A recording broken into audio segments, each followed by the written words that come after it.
Baik, halo teman-teman semuanya. Nah, kali ini kita sudah ada di salah satu lokasi tempat mitra binaan Krakatau Steel. Oke, nah seperti apa yang telah janjikan sebelumnya, bahwasanya nanti kita akan main-main sejenak ke salah satu kios dari Saki Muslim Corner. Nanti kita akan bicara terkait sama produk-produk dari Saki seperti apa gitu ya. Nanti kita akan pengen tahu seperti apa pemanfaatan dana dari Krakatau Steel dimanfaatkan untuk wirausaha salah satu mitra binaan kita. Langsung kita ketuk saja pintu kiosnya. Assalamualaikum. Nah, halo Teh Ovi. Nah, saya langsung ketemu dengan ownernya. Nanti kita akan bicara banyak terkait produk Saki ya Teh ya. Dan pastinya ini di alamatnya di Jalan Kimodakir, lingkungan meluar. Nah, saya sedang ada di posisi ini dan nanti kita akan masuk ke dalam dan kita ngobrol tentang produk-produknya seperti apa. Yuk masuk. Silakan Kang, masuk. Baik, siap.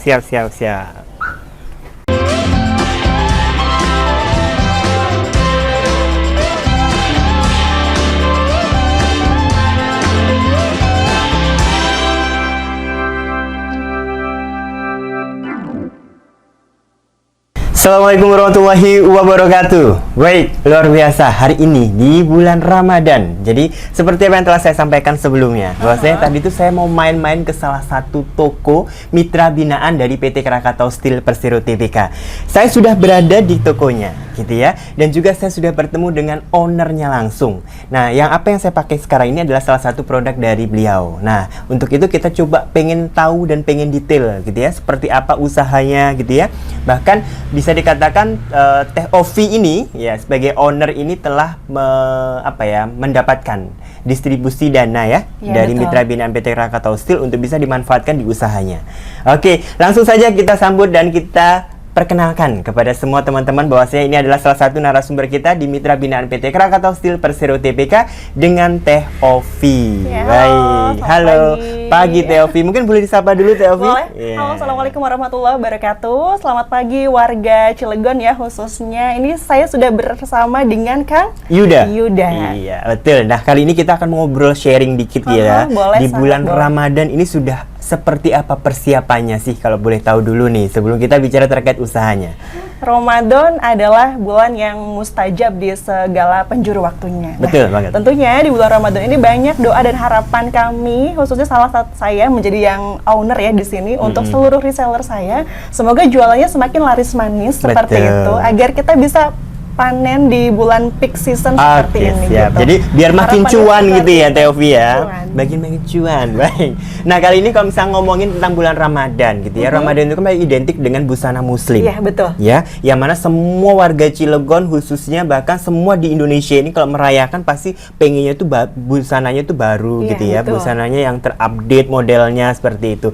Boleh disampaikan yang saya pakai ini sudah model terbarukah dari Teh Ovi? Sudah ya? Ya, teman-teman semuanya, kebetulan saya adalah salah satu ataupun juga retail untuk busana muslim all product dari seluruh brand muslim seperti ya di Indonesia. Salah satunya adalah Nibras yang dipakai oleh Kang Yuda ini. Ada yang adalah seri terbaru. Seri terbaru memang warnanya ini sedikit abu tapi agak sedikit semi ungu seperti itu. Jadi nanti terlihatnya seperti ini. Desainnya sangat simpel namun tidak menghilangkan kesan Ramadan ataupun juga nanti ketika dipakai untuk Idul Fitri. Betul. Jadi di Idul Fitri ketika bergabung sama keluarga kita beda gitu ya. Jadi suasananya beda, tapi gitu tetap santun. Oke, dengan seperti ini minimalis gitu ya, nggak terlalu banyak corak, tapi memang cukup elegan untuk dipakai. Jadi pasti satu adem dulu ya Kang bahannya. Oh, gimana? Betul. Adem nggak bahannya? Perasaan saya pada saat pakai juga begitu dan bahannya juga tebal ya. Tebal ya, lumayan ya. Jadi enak. Jadi ketika kita pakai bahan ini tuh merasa lebih pede juga ya, karena modelnya juga model-model yang terbaru yang dikelola oleh dari terlihat slim gitu ya kalau di badannya. Betul banget.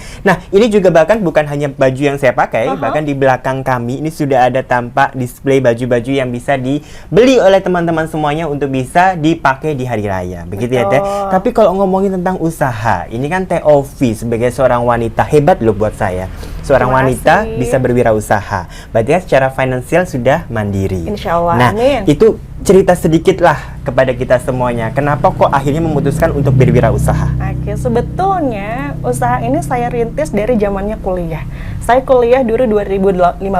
Kebetulan saya waktu itu menjadi salah satu model untuk brand fashion muslim asli Cilegon namanya Melvira, Kang. Melvira. Kalau sekarang mungkin sudah tidak begitu booming. Kalau dulu tuh booming banget. Di situ saya menjadi fashion modelnya.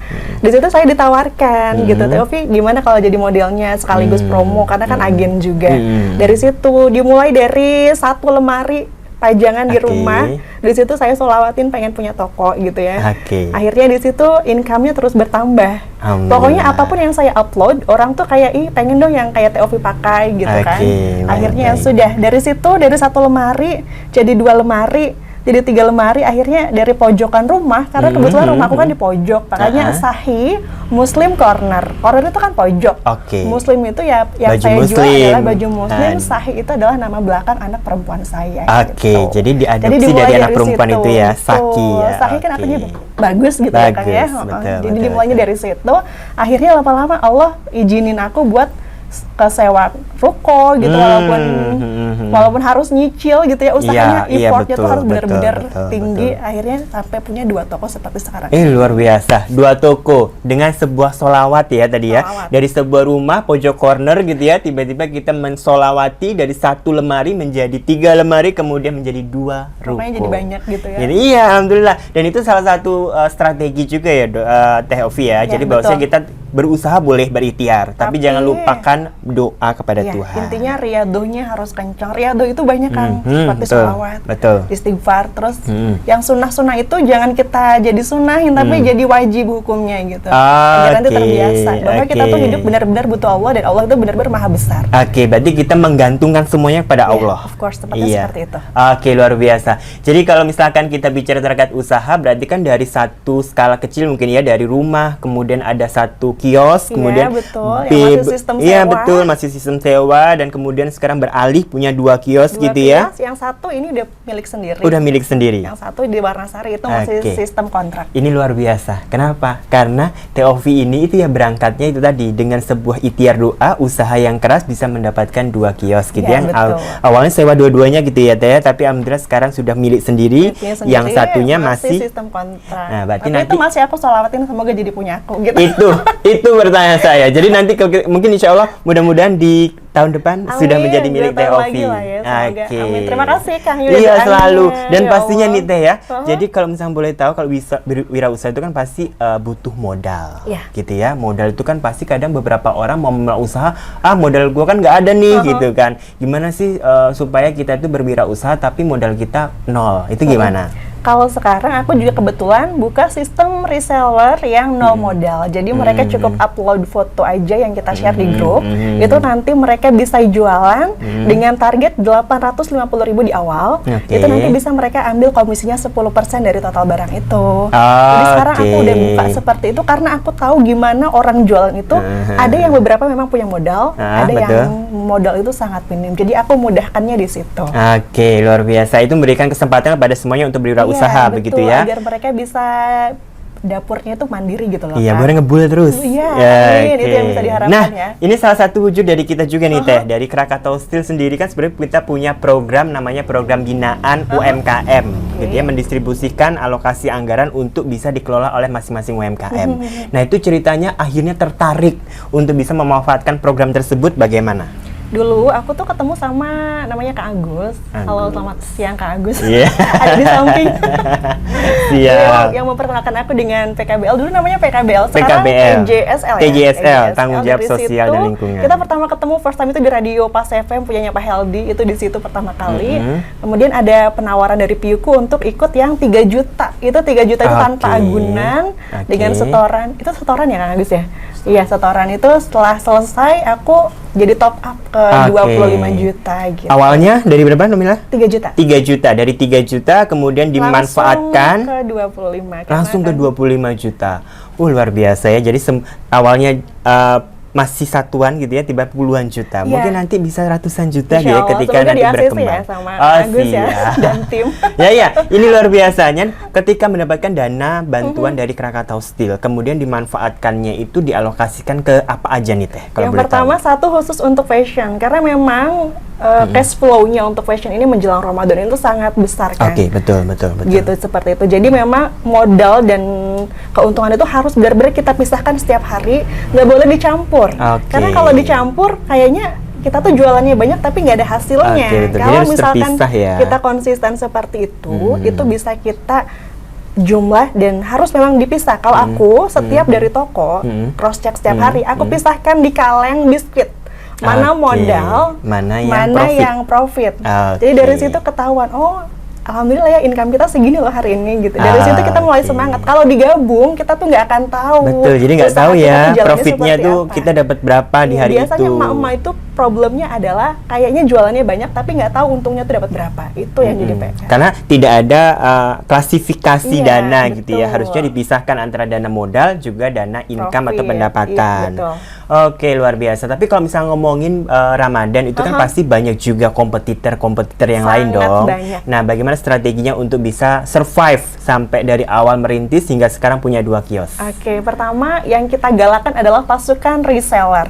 Reseller ini adalah kaki-kaki kita yang menopang bisnis kita itu untuk tetap berjalan meski di masa pandemi sekalipun. Oke. Nah, untuk Ramadan ini semakin banyak reseller, kita cukup share produk yang di-share dari distributor ataupun juga dari tim produksi suatu brand tersebut. Kita tinggal share, kita tinggal estimasi ini ready-nya kapan, PO-nya kapan. Dari situ kitanya harus baik dulu kan sebagai owner. Oke. Jadi kitanya tuh harus semangat dan menyapa setiap pagi bahwa ini loh ada produk terbaru yang bisa Oke. kita jadikan cuan menjelang Idul Fitri gitu. Oke, berarti sudah ada grup WhatsApp-nya Sudah ya. kita punya bukan 150, jadi sekarang sudah ada 50 reseller. Jadi itu 50 adalah reseller. 50 reseller aktif yang memang setiap hari belanja di kita. Wih, seperti luar itu. biasa. Jadi kita memberdayakan teman-teman yang lain juga ya. Ibu-ibu yang dasteran itu tetap bisa produktif dari rumah. Tuh karyawan Krakatau Steel. Makanya jadi jangan ada alasan lagi kalau misalnya kalian pengen punya usaha tapi selalu terkendala sama modal. Karena itu tadi bisa dimanfaatkan program binaan Mitra Krakatau Steel. Mungkin istrinya diberdayakan gitu ya untuk berwirausaha ya Teh ya. Betul. Atau keluarganya, adik, kakak, sepupu boleh silakan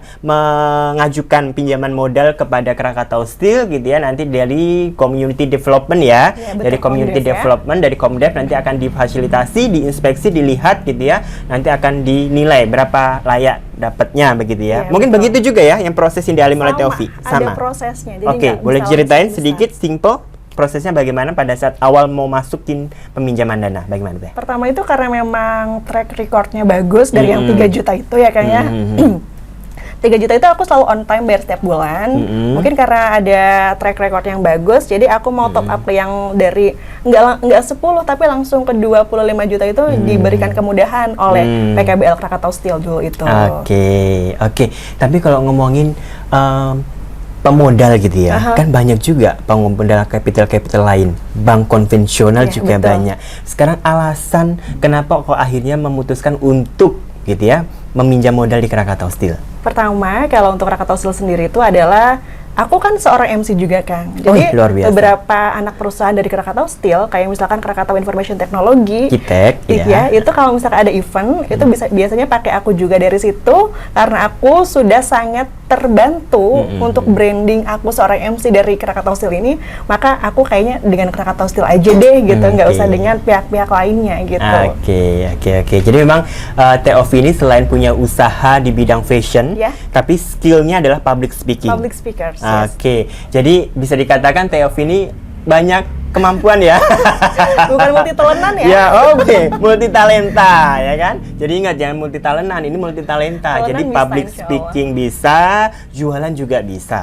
Memberdayakan wanita-wanita lain berdasar untuk bisa berwirausaha juga bisa Iya pastinya. betul. Kebetulan aku juga salah satu instruktur komunikasi di Kota Cilegon. Jadi bagi siapapun masyarakat Kota Cilegon yang ingin belajar MC, pidato seperti itu langsung aja bisa hubungi aku gitu. Oke, kan. luar biasa.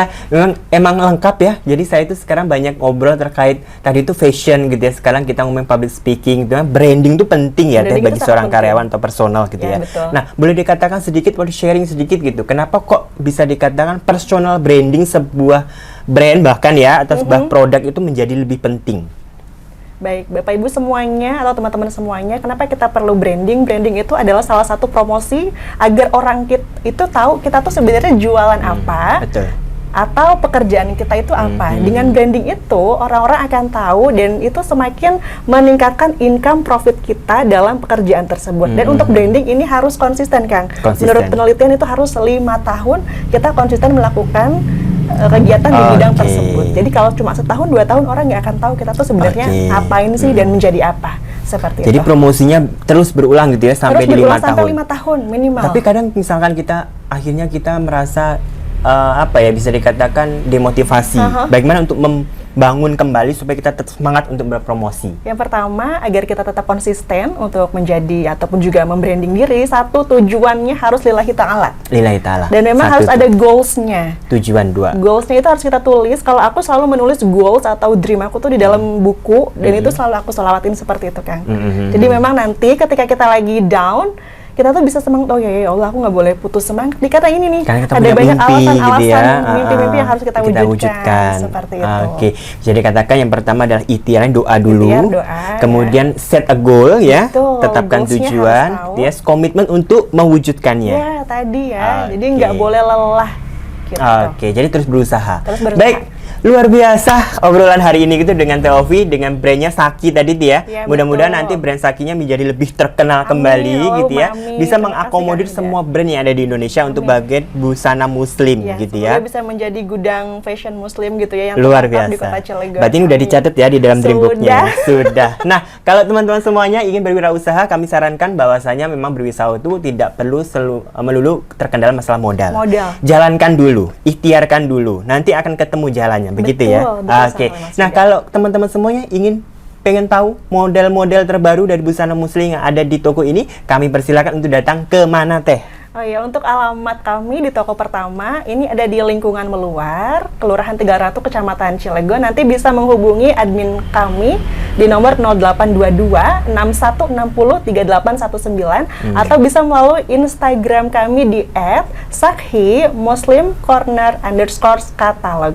Itu. Oke, itu ya. Tadi silakan bermain ke sini, lihat-lihat produknya dan juga jangan lupa untuk membeli. Kalau mau jadi reseller boleh juga ya, Teh ya. Sangat boleh. Kita ada yang program reseller tanpa modal, jadi silakan dimaksimalkan untuk program kami yang seperti itu. Baik, luar biasa obrolan kali ini, podcast kali ini itu luar biasa karena kedatangan tamu Teofi dengan produknya Saki, dan kali ini insya Allah mudah-mudahan nanti kita akan post gitu ya teman-teman. Kalau pengen tahu banyak program-program apa aja, produk-produk apa aja mitra binaan yang kita angkat, kita promosikan di sosial media kita, boleh langsung tengok saja di YouTube @Krakatau Steel Official atau di Instagram kita juga Krakatau Steel. Nanti di situ sebanyak sekali informasi seputaran mitra binaan yang akan kita coba follow up gitu ya, akan kita perkenalkan. Bisa kenalan lebih banyak. Betul banget. Boleh? Oke, mungkin dari saya cukup sekian. Terima kasih Teofi atas kesempatannya hadir pada hari ini gitu ya. Saya bisa berkunjung ke sini juga merupakan kebanggaan buat saya. Ya, saya juga senang karena baju model terbaru dari Nibras ini dipakai sama Kang Yuda. Jadi bisa dilihat oleh seluruh masyarakat Kota Cilegon tentunya. Betul banget. Dan mungkin itu dari saya cukup sekian. Terima kasih. Sampai ketemu di podcast selanjutnya, di podcast Krakatau Steel dengan tema-tema yang menarik di lain hari.